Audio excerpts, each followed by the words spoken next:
وَهُدُوا إِلَى الطَّيِّبِ مِنَ الْقَوْلِ وَهُدُوا إِلَى صِرَاطِ الْحَمِيدِ. أعوذ بالله من الشيطان الرجيم. بسم الله الرحمن الرحيم. السلام علیکم ورحمۃ اللہ وبرکاتہ۔ رزق میں برکت کے لیے ساتھی نے پوچھا ہے کہ کوئی عمل بتلا دیں جس سے اللہ تعالیٰ رزق میں فراوانی پیدا کر دے۔ تو رزق اور انسانی معیشت واقعہ ہی ایسی چیز ہے کہ اگر اس سے انسان پریشان ہو، مجبور ہو، تو بسا اوقات انسان کفر کی حدوں تک بھی پہنچ جاتا ہے۔ اللہ تعالیٰ سب بھائیوں کے رزق میں فراوانی پیدا فرمائے۔ آپ صلی اللہ علیہ وآلہ وسلم بھی بسا اوقات یہ دعا کے اندر الفاظ پڑھا کرتے تھے، اللہم اصلح لنا دنیانا التی فیہا معاشنا، اے اللہ ہماری دین کے ساتھ ساتھ دنیا بھی بہتر فرما، کیونکہ اس کے اندر ہماری معیشت اور ہمارے رزق کے اسباب اور ذرائع۔ اللہ تعالیٰ سب بھائیوں کو رزق کثیر عطا فرمائے۔ تو میں چند ایسے اعمال اور رزق کی چند ایسی کنجیاں آپ سب کے نظر کرنا چاہتا ہوں جو قرآن کریم کے اندر اور نبی علیہ السلام نے اپنے فرامین کے اندر بیان فرمائی ہیں۔ ان کو اپنانے کی وجہ سے انشاءاللہ الرحمن اللہ تعالی ہم سب کے رزق میں برکت پیدا فرمائیں گے۔ پہلا ہے کہ ایمان لایا جائے، اللہ تعالیٰ پر صدق کے دل سے ایمان لایا جائے۔ قرآن کے اندر خالق و مالک فرماتے ہیں وَلَوْ أَنَّ أَهْلَ الْقُرَىٰ آمَنُوا وَاتَّقَوْا لَفَتَحْنَا عَلَيْهِمْ بَرَكَاتٍ مِّنَ السَّمَاءِ وَالْأَرْضِ۔ التقویٰ، اللہ تعالیٰ کا ڈر اور خوف اپنے اندر پیدا کیا جائے، جلوت میں بھی خلوت میں بھی ہر وقت اللہ تعالیٰ کا خوف ہو، اللہ تعالیٰ کی خشیت اور ڈر پیدا ہو۔ قرآن کا وعدہ ہے وَمَن يَتَّقِ اللَّهَ يَجْعَل لَّهُ مَخْرَجًا وَيَرْزُقْهُ مِنْ حَيْثُ لَا يَحْتَسِبُ۔ الاستغفار، تیسرا عمل یہ ہے کہ انسان اللہ تعالیٰ سے استغفار کرے، اپنے گناہوں کی معافی مانگے، اپنے گناہوں کی بخشش طلب کرے۔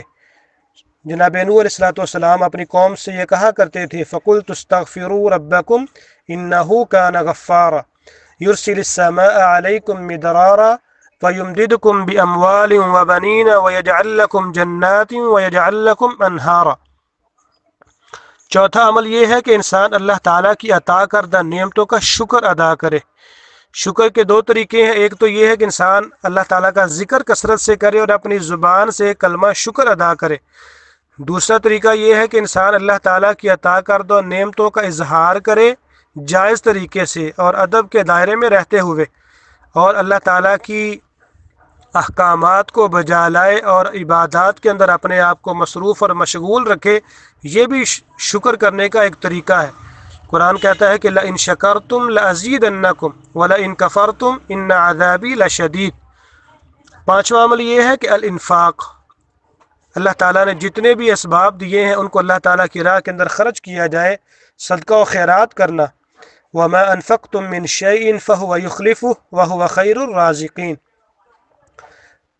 ایک عمل یہ ہے کہ اللہ کے رسول صلی اللہ علیہ وآلہ وسلم کی سنت نکاح کو اپنایا جائے۔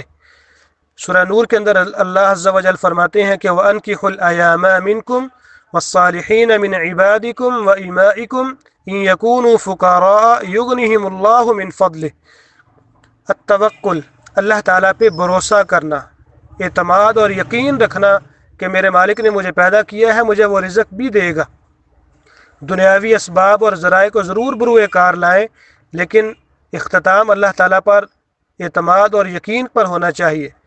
نبی علیہ السلام نے فرمایا کہ لو انکم توکلون علی اللہ کما حق توکلہ لرزقکم کما یرزق الطیر تغدو خماصا وتروح بطانا۔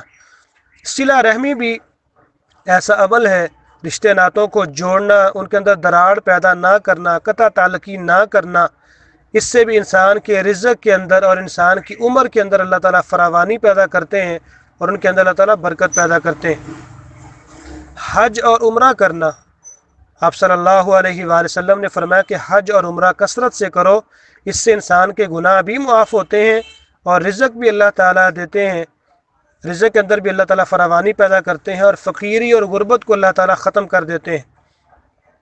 ایسے ہی ایک عمل ہے کہ الاحسان الی الضعفاء، ضعیف اور کمزور اور لاچار لوگوں کے ساتھ احسان کرنا، اچھا برتاؤ کرنا، ان کے ساتھ دینی اور دنیاوی معاملت کرنا، ان کا تعاون کرنا۔ اللہ کے رسول صلی اللہ علیہ وآلہ وسلم نے فرمایا کہ تمہاری مدد اس لیے کی جاتی ہے اور تمہیں رزق اس لیے دیا جاتا ہے کہ تمہارے کمزور اور ضعیف لوگوں کے ساتھ اچھا برتاؤ کرنے کی وجہ سے۔ پھر انسان اللہ تعالیٰ سے دعا بھی کرے۔ اللہ کے رسول صلی اللہ علیہ وآلہ وسلم یہ دعا کیا کرتے تھے، اللہم انی اسألک علما نافعا ورزقا طیبا وعملا متقبلا۔ ایسے ہی آخری عمل جناب نوح علیہ السلام اپنے بیٹے کو وصیت کرتے ہوئے فرمایا تھا کہ چند چیزیں جو انہوں نے وصیت کے اندر فرمائی، ساتھ ہی انہوں نے اللہ تعالیٰ کا ذکر کرنے کا کہا اور اللہ تعالیٰ کی یہ تسبیح بیان کرنے کا کہا۔ فرمایا کہ سبحان اللہ و بحمدہ، دیگر الفاظ یہ بھی ہیں دیگر روایات میں سبحان اللہ و بحمدہ سبحان اللہ العظیم۔ فرمایا کہ کائنات کی ہر چیز کو رزق بھی اسی وجہ سے، اسی تسبیح کی وجہ سے دیا جاتا ہے۔ تو اللہ تعالیٰ سے دعا ہے کہ اللہ تعالیٰ عمل کی توفیق عطا فرمائے اور اللہ تعالیٰ سب بھائیوں کے رزق میں برکت پیدا فرمائے اور حرام سے اللہ تعالیٰ محفوظ فرمائے۔ السلام علیکم ورحمۃ اللہ وبرکاتہ۔